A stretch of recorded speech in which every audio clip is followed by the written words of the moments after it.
What's shakin' bacons? I am coming to you today with a review of Solo, a Star Wars story. I went and saw it solo today because the Hubs was like, I am not going to see that. I think he ended up being happy that he didn't. Let me just do some quick takes here that are non-spoilers, and then I'll talk about spoilers, and I'll give you fair warning. Quick takes, at least it was better than The Last Jedi. I wanted to take the bullet for you guys and see this if it ended up being absolutely terrible. It's not terrible. I really didn't have a lot of complaints with the story. There is a couple things that happen that are just a little bit confusing in the story. For example, near the end, they linger on one character who's been an antagonist throughout the movie, and they linger on this character and kind of hint that you should know who this is, and I was just like, why are they devoting so much time to this person? Who gives a crap? Who cares? But other than that, the story was pretty decent. There weren't a lot of plot holes. There weren't a lot of fallacies or inconsistencies. So that is good. That was the main issue I had with The Last Jedi, was just how nonsensical and character breaking it was. It's fine. It's just very forgettable and it's very predictable. And that's why it's just fine. It's not great. It's not bad. It's just fine and it's forgettable. The big shame and what part of the problem that this movie has is that the two main actors just weren't good. Alden Ehrenreich was not believable as Han. He had good acting, honestly. It was better than I thought it would be. He's not where he needed to be Han. And he's not Han, and the problem is he's never going to be Han. If they had cast someone logical like Anthony Ingruber, who is a mini Harrison Ford to the point that if I was Harrison Ford's wife, I'd be questioning his faithfulness to me because he looks like a Harrison Ford doppelganger. Instead of casting Anthony Ingruber, they cast Alden Ehrenreich, and I can see why they hired an acting coach, because in this film, he mostly just plays himself, with here and there throwing in a Han-like expression or a gesture. The acting is fine.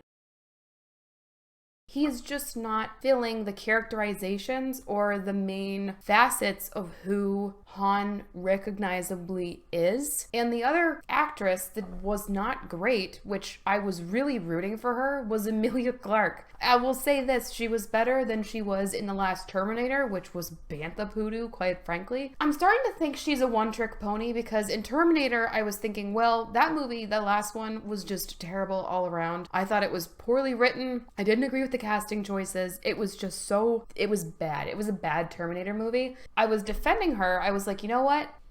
It was badly written. An actor or an actress can only do so much with the material that they're given. That was probably why she wasn't that great in Terminator, and she just wasn't great in this either. She's just so bland. I don't know. She's really only been decent in Game of Thrones as Daenerys. I don't know why, because you have to have some modicum of talent to do a good job in that role, because it's a very strong character, and she's just not good. They weren't believable, and every interaction that her character Kira has with Han is just so scripted, and it's just not believable. She and him are both not believable, and it's frustrating because the two of them and their interactions and where the story goes make up a huge part of this movie. They're like the main center points of the plot, and their main plot center points to this movie just couldn't carry it. And that is why this film ends up being forgettable. The one thing I really did love about this movie in terms of acting, I think Woody Harrelson is just wonderful at everything he does. He did a great job in his role as Ty Beckett. I think that they honestly could not have cast Lando better. They honestly could not have. Donald Glover was phenomenal as Lando. Got the mannerisms down, got the speech patterns down, got the characterizations down. Really, really great job. How he played Lando is how Han should have been played and was not. There were some decisions made by the characters that just didn't make sense to me. I didn't buy them. I didn't buy the emotionality or the lack of emotionality from them. There was definitely a lot of Easter eggs. I feel like Disney has been going out of their way to just pepper the Star Wars movies with Easter eggs, like, hey, we've got stuff from the original trilogy. Hey, look at these dice. They're Han's dice. Did you catch that we threw Han's dice in? Let's linger again on the dice. Hey, did you see that we put the dice right there? Did you see that she's holding the dice? P.S. Did you see that we put the dice in there? And again, we put it there. And again, and again, and again. Did you catch those dice? P.S. Did you catch the dice? Did you catch the dice? We get it. And of course, they always have that holographic chessboard at this point. And honestly, like, at this point, I see the chessboard and I'm like, gee. Again, can you guys not, is that just your go-to at this point? Really, there was only 2 parts of this movie that meant anything to me, and it was, there's a interesting cameo at the end, which honestly does not make the movie worth seeing in the theaters, in my opinion, because I saw the cameo at the end and I was like, that's interesting. I guess this helps set up the sequel. Okay. The other part of this movie that really meant anything to me was just how Han and Chewie met. That's really it. So is this movie worth seeing in theaters? I personally don't think so. I can't recommend this. I loved how gritty it was. That's what made me love Rogue One so much, was how gritty it was. The movie felt like a Star Wars movie. It had a decent story, if predictable. But honestly, the 2 main actors just weren't good, and it was very predictable. The music was not impressive. The overall feeling I got from this film was that they were just trying to be very high stakes the whole time and make you go, oh, what's gonna happen? And the whole time the character's like, whoa, this is crazy, right, guys? They're trying to create this sense of intensity, but there was no actual intensity. They were trying to make it high stakes, but there was really no high stakes. The film was missing a heart. I couldn't put it any other way. It's just missing the core of what it needed to be great. If this is what Ron Howard was able to kind of pull together after being brought in, God knows what it was like beforehand. I will say that my rating scale for this, I gave it a 59%. It's still better than what I rated Attack of the Clones, and I will be doing a revisit of Attack of the Clones. I am still writing that. I haven't forgotten about my revisit and rewatch of all the Star Wars films. So far on my scale, it's gone. Last Jedi is like off the bottom. I don't think I've rated anything lower than The Last Jedi, again, other than Avatar: The Last Airbender. And then it goes up to Attack of the Clones, and then very narrowly beating Attack of the Clones is Solo. So I ended up giving it a 59%. It's not bad, it's just okay. Is it fun to watch while you're watching it? Yes. Would I recommend spending your money to go see it in theaters if you don't have MoviePass like I do? No. For me, it wouldn't be worth it. Here's the part where I'm going to discuss spoilers and some issues I had in more detail with the film. If you do not want to be spoiled, scooch. You got scooch alone, you best scoot, okay? I'm going to keep the spoilers section short because honestly, I don't think that there's a lot to talk about with this movie. I think the biggest thing to talk about is the cameo at the end with Darth Maul being the one that Kira is reporting to. I mean, that cameo was interesting, and as soon as I saw it was Maul, I was kind of like, huh. But that was really, it wasn't like a, huh. Well, that's interesting. The cameo at the end with Maul and Han meeting Chewie were really like the only things about this movie that I really cared about.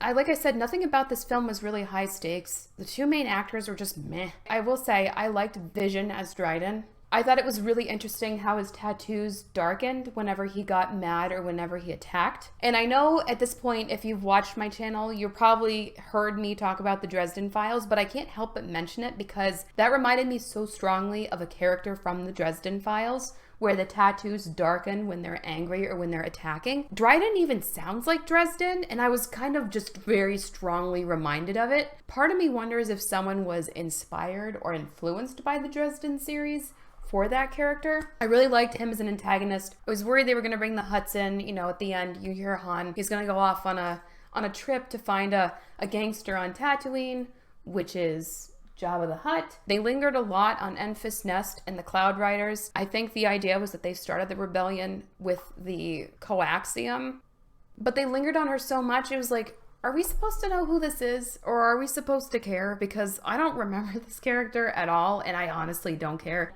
I can't make myself give a crap about whoever the heck this is. I didn't understand Han's rapid change of heart to suddenly support the Cloud Riders either. I didn't get it. It didn't make sense to me. It felt like there was no context or feeling behind it. That's part of the issue I had with this overall movie. There's just no feeling behind this movie, and I think it's honestly because Alden couldn't carry the part of Han. Like, he just couldn't. It's just too bad. There were a lot of social messages in this movie about rebellions and freeing the slaves. Unlike in The Last Jedi, this actually made sense because it was leading up to the creation of the rebellion and it was part of their plan and what they were doing. And I mentioned the Easter eggs. You know, I loved seeing Lando's capes, and I love that they showed how Han won the Millennium Falcon from Lando in the card game, which was enjoyable. So that was all good. The one thing I did really like about this movie was just the grittiness of it. I really, really, really enjoyed seeing the ground level fighting from the view of the Empire at the beginning and just how insane that was and their rallying cry and what they believed in. It was just really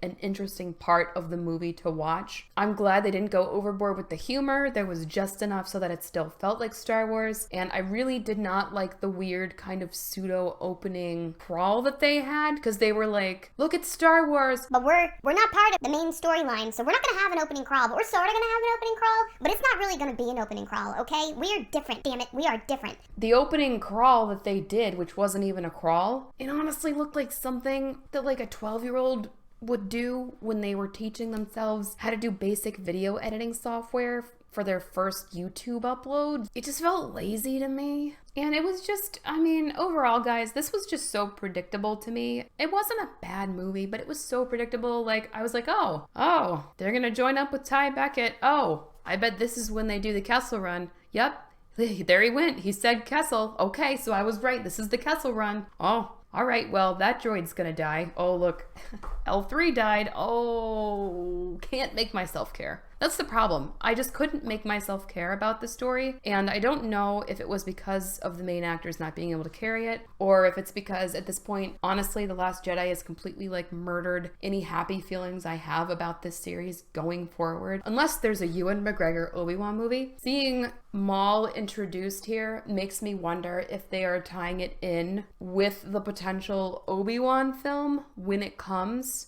or if that's going to be like the next thing in the timeline. I'm wondering if that's how they're going to connect it. I wouldn't go see it in the theaters. It was okay. It was decent. Was it great? No, it's just very forgettable. That's my thoughts on it. What do you guys think? At least it was not as bad as The Last Jedi. That's the one thing I'm like, okay. It wasn't as bad. It could have been way worse. It could have been way worse. Tell me what you guys think. Tell me what you thought about Solo in the comments. Did you like it way more than I did? Did someone's acting fulfill your expectations or did it not? Please tell me.